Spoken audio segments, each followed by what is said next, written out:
Hey everyone, I'm Jeff Gibbard, the President and Chief Strategist of True Voice Media. I'm also the host of Conversations, the True Voice Media podcast where I bring on fascinating people from all walks of life and pick their brains about social media, entrepreneurialism, success, and so much more. For around the next 30 minutes, I get to have a really interesting conversation. You should stick around and listen in. So without further delay, let's get started. This is episode 37. You're here with the soulful sounds of Jeff Gibbard, and I have a guest with me by the name of Howard Yermish, and Howard is an also interesting has dude. Soulful sounds. He has a soulful, deep sound, and a much nicer microphone than me. I'm going to introduce you as you would on your LinkedIn profile as a creative human, technologist, and online marketing strategist. Howard, welcome to the show, and introduce yourself to all the lovely people listening. Thank you, Jeff. My name's Howard Yermish. I've been making stuff for the interwebs since the early 90s. And I've been making stuff with technology since as long as I can remember. I'm the son of a computer scientist. This stuff has just been always around for me. No one ever told me computers and technology was hard. So I just pretended like it wasn't, and I made stuff with it. But definitely all the way through this has been making art, whether it's music or photography or videos or podcasts, online courses that I'm doing a lot now, websites that I've done professionally for many, many years, all kinds of things like that. I just like making stuff. I think if someone said, what do you want to call your business if you could start it over, I would call it Making Digital Stuff. And that would be my name, but that's a really good name for a blog, I think. It is. I actually own the domain, and maybe someday I'll do it, but not today. I encourage you to. It's interesting because you bring up. It's an interesting point. I grew up playing with things on the internet, but I never really tried to break things. I just was never really scared to play with things and see how they worked and whatever. But you actually, I think, build physical things. You don't just actually your obsession with audio and video production and things like that is actually part and parcel of using real physical things, whereas I tend to be terrified of real physical things and only like to exist with the ones and zeros. So it's interesting because both you and I, being online marketing strategists and helping people to understand this digital space, you come from a space where you've worked with both physical and digital and have no fear going into it, whereas I have fear with the physical things. So I think there's an element of people who are successful in this space have a general feeling of fearlessness and that they're not going to break things. Would you say that there is a sense of fearlessness in you that allows you to be like this? I think it's, I would absolutely agree. Or is it curiosity, or is it what is it? I know that I'm probably not going to kill myself in the process of doing it. And so I think about what's the worst case scenario of this thing I'm about to try? So let's say I said, you know what, I'm going to make an ice bucket challenge video. So where do you fail? Well, you fail because you knock the side of your house off while you're doing it.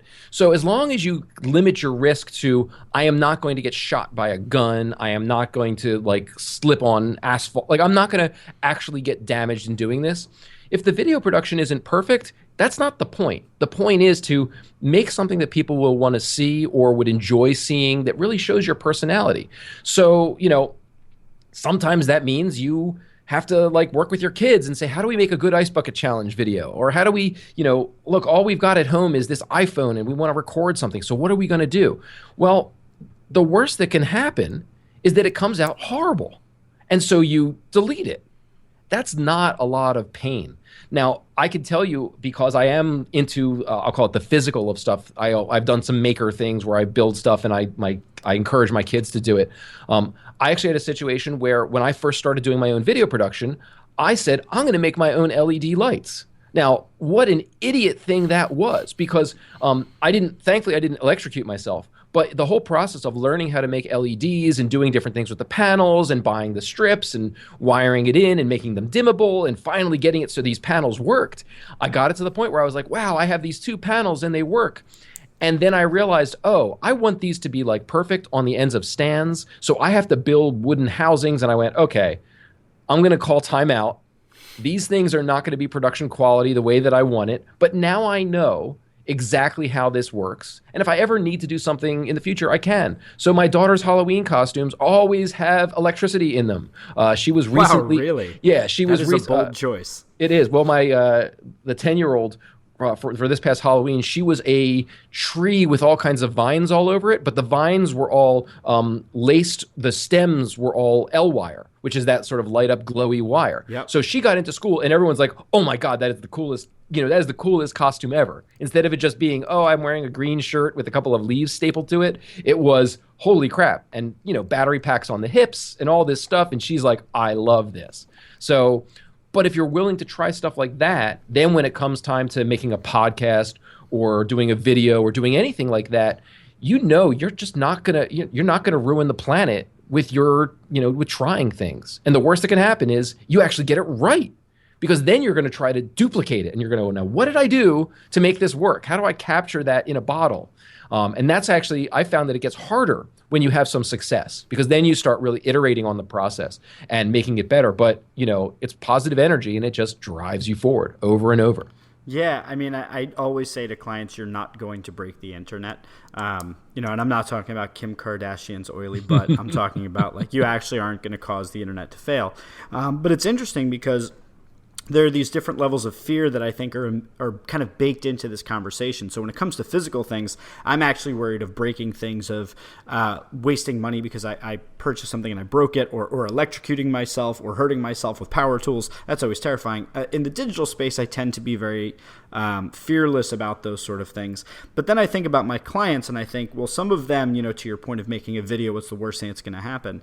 And I think there's the fear that is, I'm going to hurt myself, or I will break something, right? That's one type of fear. And I think there's another type of fear that might be fear of embarrassment or fear of public ridicule or things like that. So I think there's a whole nother element to what may stop people from doing things. And I think us being out there helping to provide them with guidance and move them in the right direction is one of the things that that allows people to feel a little bit more comfortable. So it's good that there's people out there like us that are fearless. Kudos to us. Exactly. I just want to comment on that. The number of times, and you've probably seen this too, that a client will bring me an example and say, I want to do something like this. And then I have to kind of say to them, understand that this company took a big risk, and that's why you love it so much. And those big risks of, hey, we're going to put something out there and we might be vulnerable by putting it out there. We might, it might crash and burn. It might not hit the way that we want it. Might offend somebody. It might offend somebody. Or we might spend a lot of money producing it and it not have the result. But all of these companies, the examples, they took a risk. So if you're willing to take that risk, we can try to make something pretty awesome. If you're not, we can make something relatively mediocre that won't offend people and will get you a relatively mediocre result, and you'll be kind of mediocrely pleased, and you'll not do it again the next time because you didn't get the result that you wanted and it didn't make you feel great and you didn't get that buzz from doing something awesome. So, that's when you say to yourself, why are we doing this? It's not special. It's not unique. It doesn't help you any. It just kind of keeps the needle at a nice center course and everyone's happy with the same. Yeah, that's not the kind of work that drives us and makes us excited, is it? No, not much at all. Not me. Well, talk to me about some of the things you've been working on, man. I mean, you and I connected first at PodCamp like 2 or 3 years ago, and we've just kept in touch, mainly digitally. Every once in a while, I'm meeting up for lunch and just keeping in touch. We're obviously in the same kind of space together. You are coming through, and I'm seeing that you're doing a lot of LinkedIn courses. I put it out there. I let my people know about it because I trust what you're doing. Tell me about some of the things that you're doing with these LinkedIn courses. And from what it seems like, you have a very different slant on it than, because there's a lot of courses out there about it. What are you doing that's different about it? Sure. I kind of decided a little bit ago that I wanted to focus all my new efforts on creating online courses. I've always had a passion for teaching, and I've always had a passion for technology. And I just looked at the marketplace and said, I think I can make courses that are unique and cover topics in a way that becomes very relevant to people. So before I created my LinkedIn course that got launched about barely a month ago, before I even started writing that, I went and looked at every single possible LinkedIn course I could. Every seminar, webinar, books, ebooks, everything that I could get my hands on. And there was a very common trend with just about everything that I found. I mean, the number of ones that weren't like this, I could count on one hand and have 4 fingers left. There was really very little out there that just was different than this. They were all inspirational. So great content, great philosophy, and different philosophies, different approaches, but all of them were LinkedIn. I mean, I'll boil them down to this. LinkedIn is awesome. You should be awesome with LinkedIn. And here's the things that you should be doing so that you can be super awesome with LinkedIn. Now go do something. And what would happen is people would take the course. I took a bunch of them and I would say, whoa, that was great. I love how they put this. And oh, I'm going to do this. And then the next day they open up the LinkedIn browser and they're lost because the number of actionable things that people could do was very little. Even when people would say, hey, here are 10 things that you do on LinkedIn. Well, the problem is you go do those 10 things, and then the next day happens, and you only do 2 of those 10 things. And then the next day happens, and then you don't even go on LinkedIn. And maybe 3 weeks later, you go back and you maybe do 1 of those things. And then it's gone. And there's nothing that says this is going to work.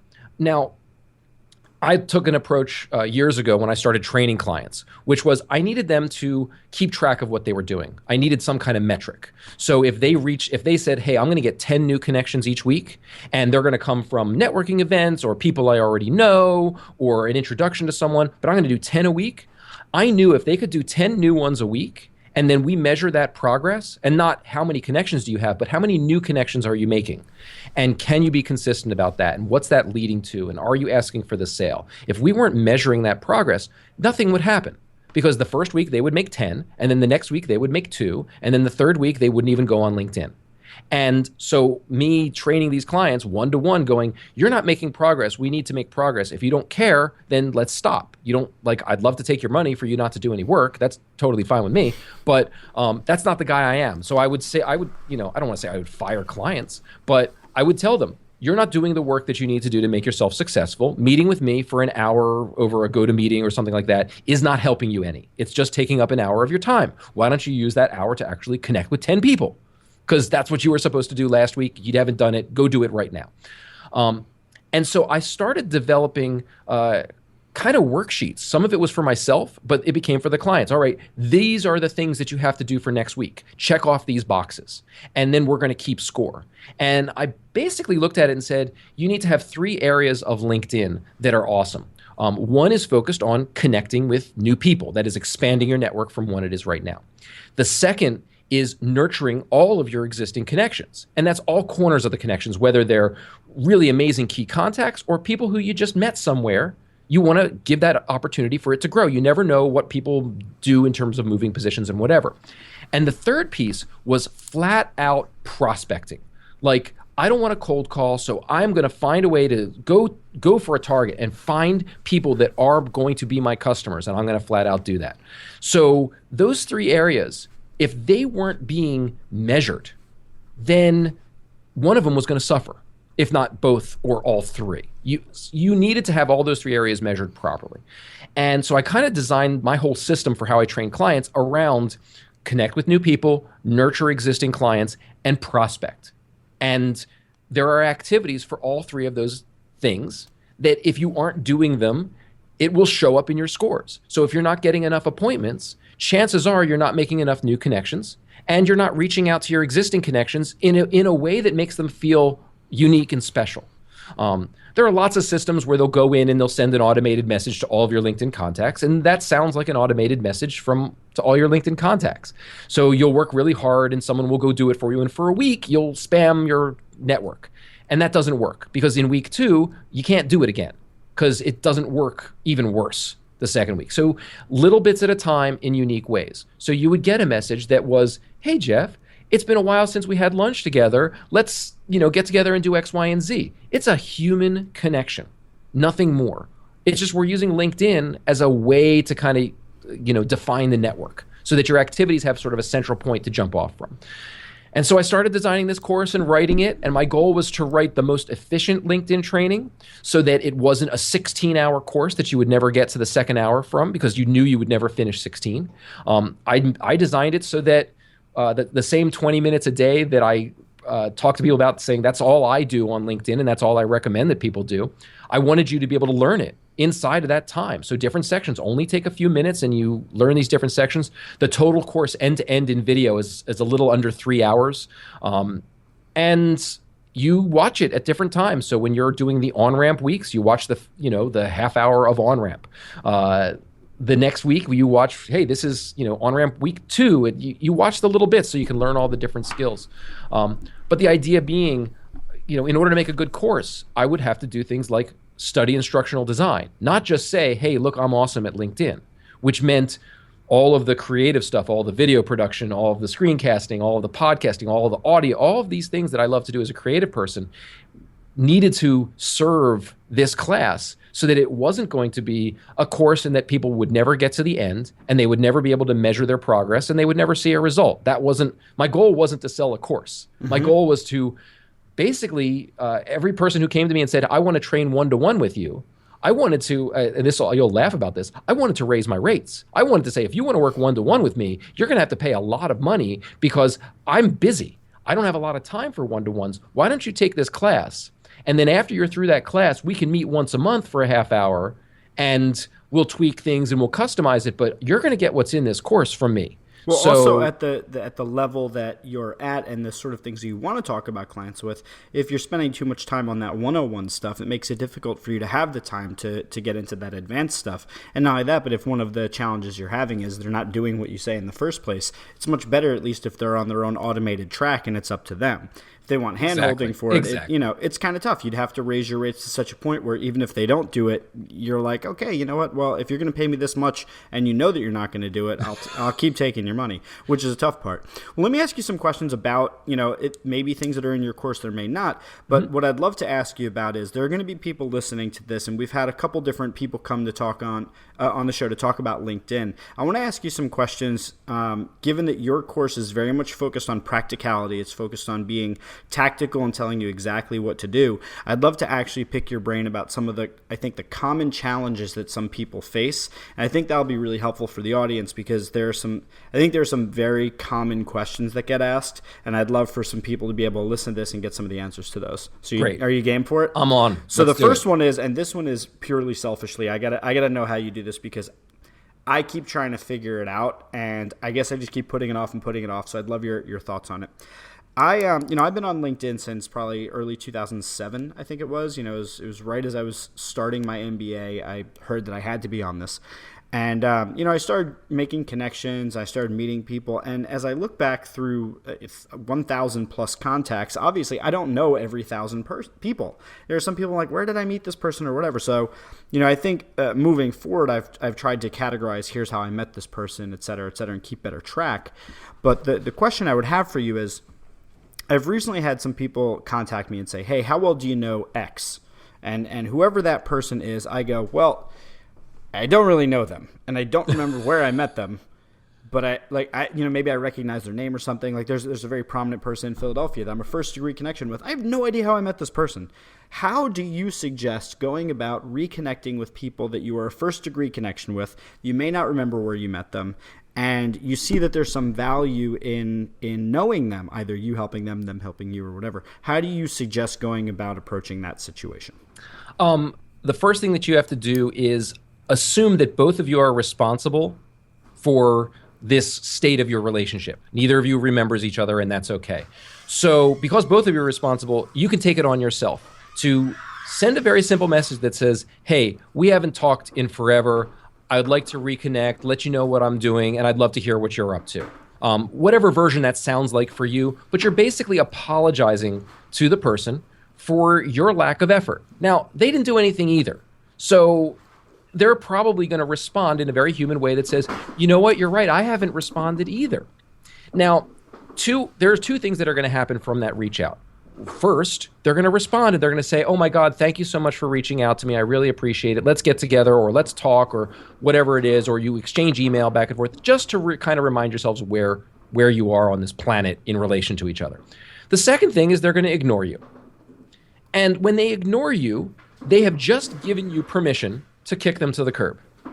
So part of what I recommend that you do is every week, depending on the way my system works is it's an alphabetical system, depending on which letter you're at, if you've reached out to someone and they haven't come back with any kind of response, the next time you get to that letter that says, hey, I'm now looking through my letter J's, and the letter J's, I'm going to look through the people that haven't, I can't remember who they are. I've reached out to them to reconnect, and I want them gone because it's not helping me any. I'm going to remove them from my connections, so that you're pruning out those stale connections on a regular basis, as opposed to saying, you know what, I haven't pruned my connections in 1,000 years. Let me go through and just delete half the people in there. That wholesale pruning does a ton of damage, because your brain is only capable, I mean, at least mine is. My brain is only capable of remembering so many different people. So I might remove someone that I just couldn't place the name and the face, but the moment I sent that vulnerable message, that person, and I have to tell you, the number of times that I have sent the message that says, I am sorry for not being the better friend here, the number of times that's led to an appointment is better than 50% when I send that message. Because they come back and say, oh my God, I was totally thinking about you. I remember when I met you at, and they fill in all the details for me when I met you at. And you're like, yes, CRM input. Yes, exactly. You're doing exactly what I want. And they'll fill in all those details, and they'll say, I had been thinking about you. I want to refer you to a friend. Do you have time next week for a phone call? And it's like, wow, I just reached out to apologize, and I'm getting an appointment. That happens for me greater than 50% of the time. And it's, I have clients who report that they get the same kind of results. The response is usually, oh my God, thank you so much, or nothing. And for the nothing responses, you're just like, great, you've just proven that I can safely remove you from my contacts. Well, let me ask you about that, the safely removing from the contacts. I see there's a value in being selective in who you let in your network. I see there's a value sometimes in jettisoning people from your network. There's obviously value there, but as myself, kind of a content producer, somebody who creates a lot of different content, generally for me, I see that a larger audience, even if they're only paying attention 1% of the time, at least gives me a potential connection point via the content that I create. Do you see that there's two sides to this coin, or is your kind of philosophy around it that you're better off having a tighter, more connected network, and if they don't get back to you, they're probably not going to be paying attention to you anyway? I think that's the way that I design my course is it doesn't matter whether you want to be super duper powerful or super duper promiscuous. And that's usually how people categorize it. What I recommend people do is that they become powerfully promiscuous. And that's a fancy way of saying that you are very open to let lots of people in your network and to have a really big network and to connect with people and let that initial energy, let it flow where it's going to go. And if it fizzles out, then maybe you remove them if it makes sense to remove them. But let yourself have a bigger network, because you don't know how you show up in their world. You only know how they show up in your own world. But, someone might have seen me. This has happened to me many times. Someone goes to a workshop that I'm doing. They connect with me on LinkedIn. And then 3 years later, they reach out to me for something where they want to hand me a check. So if I didn't connect with that person, I would have never had the opportunity to touch base with them on a regular basis in really simple ways, really subtle ways. I would have never had that opportunity. It just wouldn't have shown up. That would have been, hey, I'm going to make sure that my network is super duper tight with only people that I absolutely know. If someone asks me for an introduction and I can't figure out, when I get that question, how do you know this person? I might say to the person on the other end, hey, you know what? I don't know them really well, but they attended one of my workshops. I'll reach out to them for you and see if I can facilitate that. But, it's not a great connection. I'll just let them know where it is. It's a very, honest kind of thing. But the idea is, I don't want I don't know how many connections I have on LinkedIn. I don't really look at it. I know it's over 1,000 because the last time I looked, it was over 1,000, and I've gotten more since then, and I haven't pruned out as many as I've gotten. So whatever number that it's at, that's where it is. I don't think that's a good measure of your success. A great measure of your success is when you send a message to someone, or when you endorse someone or write a recommendation, the response back that you get. Yep. So those kinds of interactions, that's really what I look for. Because I know people that have, 150 connections and they're killing it. They're getting appointments. They're doing exactly what they need to do. And I know people with thousands of connections that don't do the work on LinkedIn. And so they have a hard time getting appointments. Mm-hmm. So it really is the networking activity that is what's going to drive your number of connections. And, let it happen that way. Let that networking activity be what makes you successful and have a really powerful network, and be open to connect with people. If someone reached out to me and said, hey, you're awesome, I want to connect with you, then I'm fine with that. Mm-hmm. You probably get this as well. People who I am pretty awesome, so that does happen a lot. It does. Believe me, I know. Trust me. I look at it this way. I get a connection request from people who I have no idea who they are. I'm seeing their profile and I'm going, there is no way. We have like one person in common, and that one person is one of the LinkedIn lions who's connected with everybody. And there's nothing here. So I send them a challenge request that is saying, hey, I got your connection request. Let me know why you want to it sounds something like this. Hey, let me know how you were referred to me or why you reached out. And if they respond, they can respond and say, you know what, your profile looked awesome and I thought it would be a good opportunity for us to connect and talk. Great. I take that. That's fine with me. How many people are in your LinkedIn purgatory right now? The people that are neither accepted nor declined as LinkedIn connection requests. I think it's about 60 some at this point. Okay. I wasn't sure if it was just me that left entirely too many people in there. I have probably about like 35 or 40 that are in there right now. The thing that I do is when I send that, they send me a connection request, I send the challenge response. And if they don't reply, I kind of give it some time. And then I often forget, like, oh, I haven't deleted out that purgatory sentence. Because I do enough screencasts and courses and things like that where I need to demo it, I always make sure I have a bunch that I can demo with. So I can show people, look, here is a request from someone I don't know. This is how I would do it.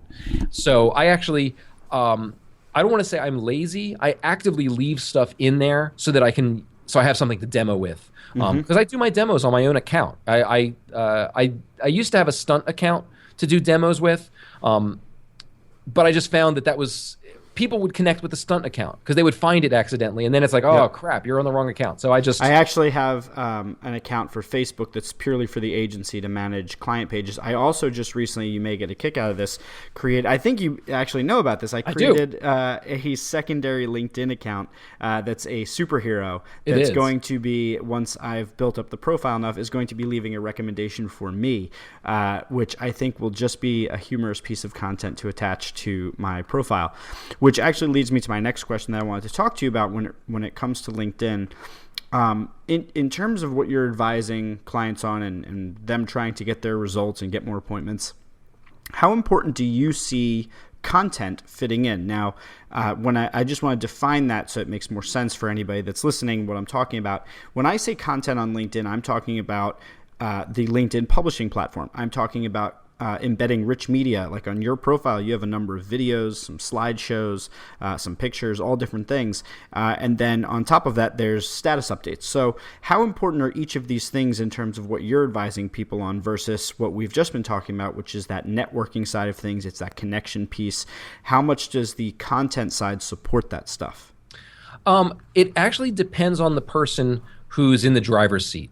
So lots of salespeople that they're focused on prospecting and business development.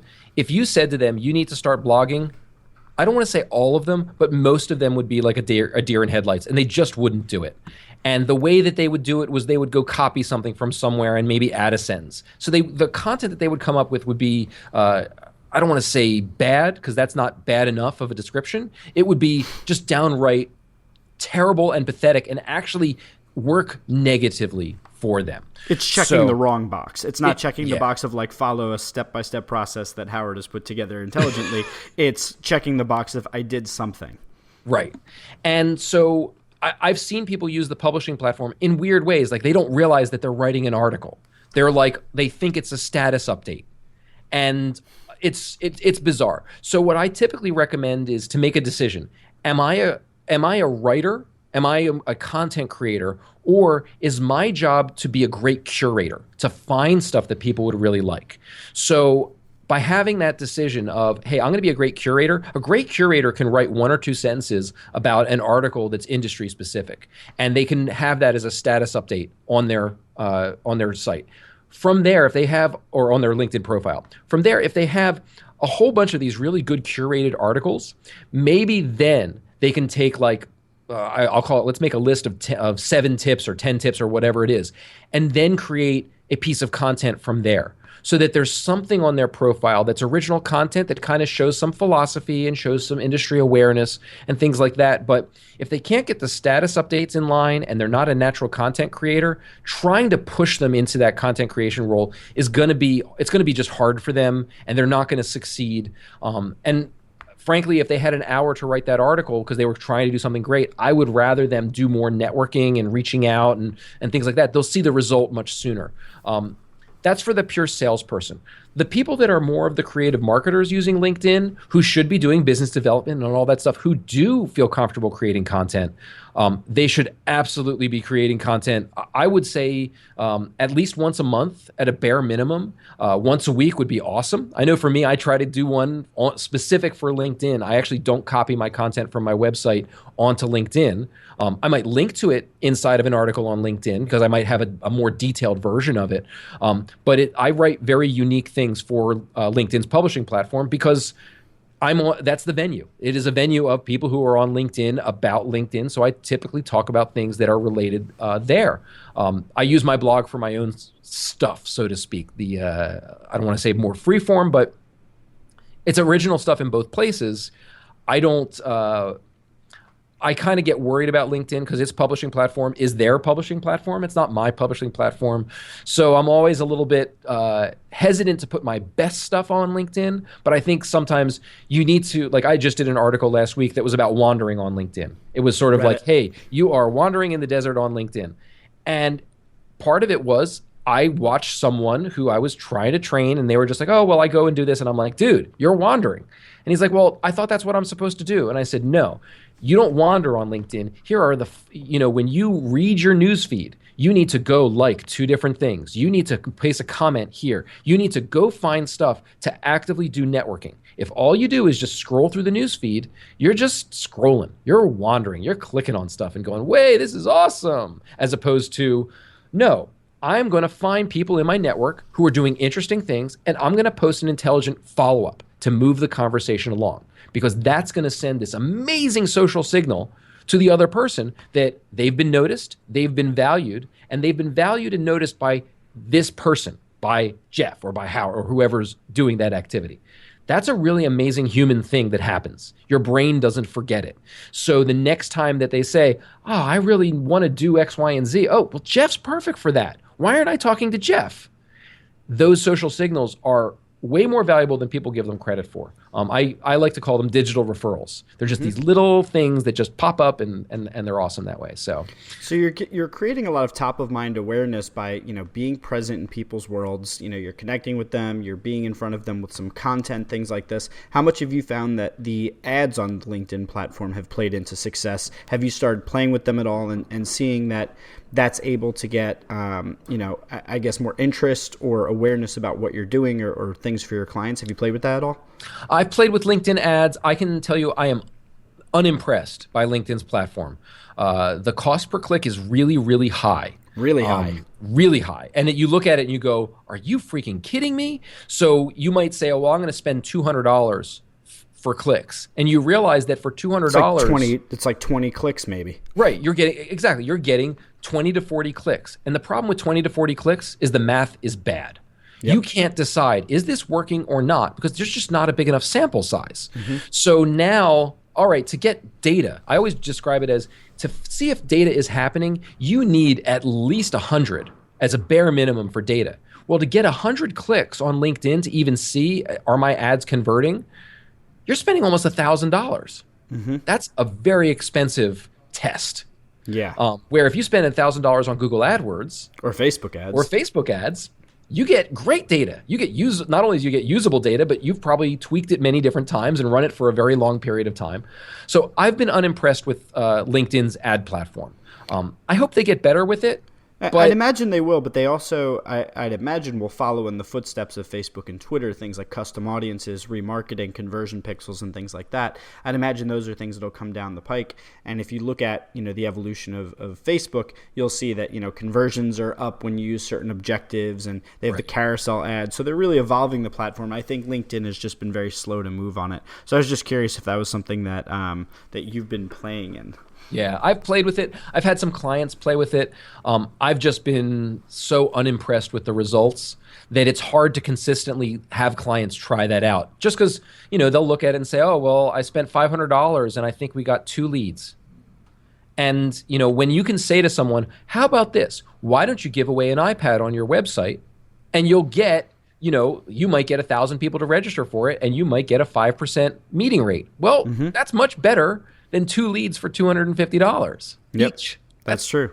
That's bad math, and I don't like bad math. Yeah, I don't either. So let me ask you this. So you've been really you've been deep in the LinkedIn thing. That's really been a major focus of yours. What else have you been doing lately? Have you been playing with any of the other platforms like Blab or with Periscope, or have you been looking at Instagram ads? Have you been are there any other direct connection applications and networking sort of platforms that you've been looking at? That would kind of be the first piece of my question. So I'll let you run with that. Sure. Instagram is really uniquely interesting because the platform itself doesn't lend itself to clicking and responding. So, even simple things like in your content, you can click on a hashtag and you can click on someone's profile, but you can't click on a link in a comment. And I know why they did that. That kept the platform really clean and free of spam. And the ads are where you can actually respond. So to get any kind of direct response on Instagram, you have to buy an ad. I think the downside of that is if you wanted to build an audience, Instagram doesn't reward you for having an amazingly big audience. Your direct connection with that audience is still, okay, go to my profile and click on the link on my bio. And that's really not satisfying. You have to pay for any kind of interaction. That said, it's a big audience. Their ad platform's really great. You can mix it with your Facebook ads. It's pretty awesome, and I think that it's going to keep getting better. And Facebook has done a good job with Instagram to not kill the platform in the process of getting a more mature ad platform. Because you remember when they first started doing sponsored updates, you saw like 1 a day or maybe 2 a day, and now it's a pretty steady, like 1 in 10 feels like an ad. Yep. And but they are getting sneakier and sneakier on all these platforms with making the sponsored, the little sponsored tag on it smaller and smaller or more obtrusive, or it's using words like suggested. Well, it was suggested because it was sponsored. Someone paid for it. So yeah, I think that's fascinating that we are getting. I don't want to call it native advertising because that's a slightly different thing, but it is interesting that it's getting sneakier how they're slipping those in. Right. I wanted to also ask you the second part of my question was, the first part being, are you using any of the other platforms, Blab and things like that, which I still want to hear if you've done anything with Blab. But the second thing is the things that you're talking about on LinkedIn. Are these same techniques, if someone were to take your course, would they be able to apply a lot of these techniques elsewhere? Would they be able to use these same ideas if they were to go to Facebook or to use email or to use Blab or to use YouTube? How much of what you're talking about is kind of rooted in sales technique and just using the platform of LinkedIn versus very LinkedIn-specific functions? Yeah, that's a great question. And the reason it is because all of these techniques are rooted in sales technique. LinkedIn is sort of the obvious choice for it. And that's why the first course using these methods was specifically for LinkedIn. I am trying to work out how the same kind of methodology works consistently on Facebook. Facebook is a much bigger mess to contend with in terms of how you would do different things. On LinkedIn, you can say, all right, I'm going to go endorse people. And I'm going to pick specific people that I'm going to endorse. And you kind of have a very... you can make the approach very, very efficient. So you can say, I'm going to spend 5 minutes. I'm going to endorse everybody with the letter N that makes sense to endorse. I'm not going to endorse all of the N's in my network. I'm only going to endorse the people that make sense. And I'm going to do it a little bit at a time. No problem. Facebook, that's a lot messier. And that mess is my biggest challenge in designing the next iteration of that course, which is effectively Powerful Social Sales for Facebook, which is one of the courses that I'm working on. It's not the next course; it's the course after the next course. Okay. But the whole idea behind that is Facebook, because they evolve their platform really fast, makes it hard to kind of get a rhythm going, where LinkedIn's evolution of their product has been very slow. So it's worked out better. It's a much more business feel. If you are business to business and a salesperson, you look on Facebook and there's a lot of stuff you have to get rid of. You have to skip. Where on LinkedIn, you don't have to skip anything. It's pretty much all there for you. It's all something that you can work with. Some of the other platforms I think may lend themselves well to it, but something like Twitter, a salesperson is going to look at Twitter and be completely lost. That said, I want to do a version of this system for Twitter so that I can do a, powerful social sales that is LinkedIn, Facebook, Twitter, and have all of those things integrated together. That is really part of the ultimate goal for that. I've taught people how to do it, but because the platforms move and certain ones let you do different things, I kind of feel like at a certain point, I'm going to actually write an application. I probably won't write it. I will probably work with developers to write it that will take the system that I use and create all of those accountability processes and kind of give you hey, it's Tuesday. This is what you should be doing. And here are the people and here's how you're connected. And this is what you're going to do. And hey, this is a LinkedIn connection, or this is a Twitter connection, or a Facebook connection. So these are the actions that you can do with those that make sense on the individual platforms so that it's all kind of tied together. I have a feeling that will happen before I have all three of those networks cleanly in a course format. Oh, of course. And as soon as you finish creating the course for any of them, you'll need to update it. Obviously, releasing the next I have version. to say, the day I launched my course, LinkedIn rolled out a new messages feature. Yep. And I was laughing and in tears at the same time, and not tears of joy. Because when you put all these things together and it's like the course launched, and the first thing they did was change the messaging platform. Thankfully, the major activities that you do really weren't affected by it, but there are a couple little tips and tricks that I show people that changed. It's like, hey, you're going to do this, and now they don't work. The big thing is if someone connects with you and you want to reply to it before you accept the request, it's very difficult to find the magic reply button. It's still there. It's just in a place that's kind of hidden and under a thing, and if you roll over it, then there's a link, and if you hover over it the wrong way, you lose the link. Like it's a mess, but it works. You just have to know how to hover and be calm and keep your Zen moment with you, trying to find that little arrow, the little reply arrow.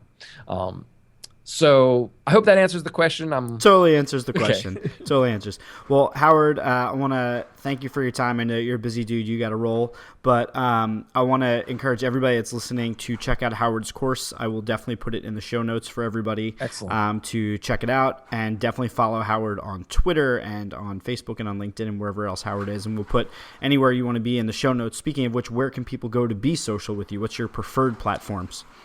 My preferred platforms are LinkedIn, Facebook, and Twitter. I'm pretty social on all of them. Twitter has been a little bit, mostly because I've been doing a lot of courses. Of the three platforms, of those three main platforms, Twitter tends to be the one that if I don't get to it today, I'm okay with. Mostly because I look at Twitter I like using it as a real-time tool.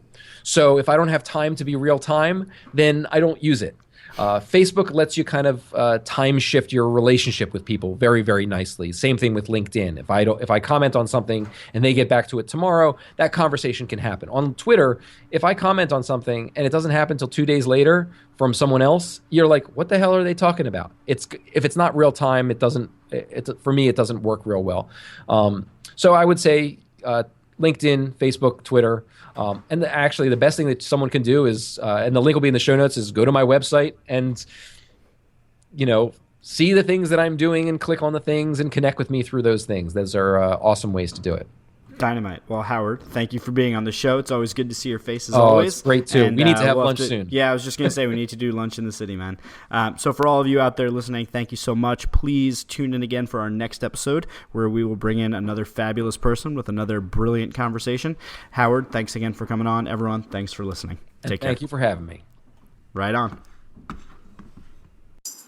Thanks for listening. This has been Conversations, the True Voice Media podcast. And if this is your first time listening, please do us a favor and drop by iTunes or Stitcher and give us a rating. Tell us what you love about the show and what we can do to improve the show. If you're not yet a subscriber, you can subscribe on iTunes or Stitcher, or you can be notified by email about new episodes. To subscribe, just drop by truevoicemedia.com/conversations. Tune in next time where I bring on another incredible guest and have another interesting conversation. See you next time.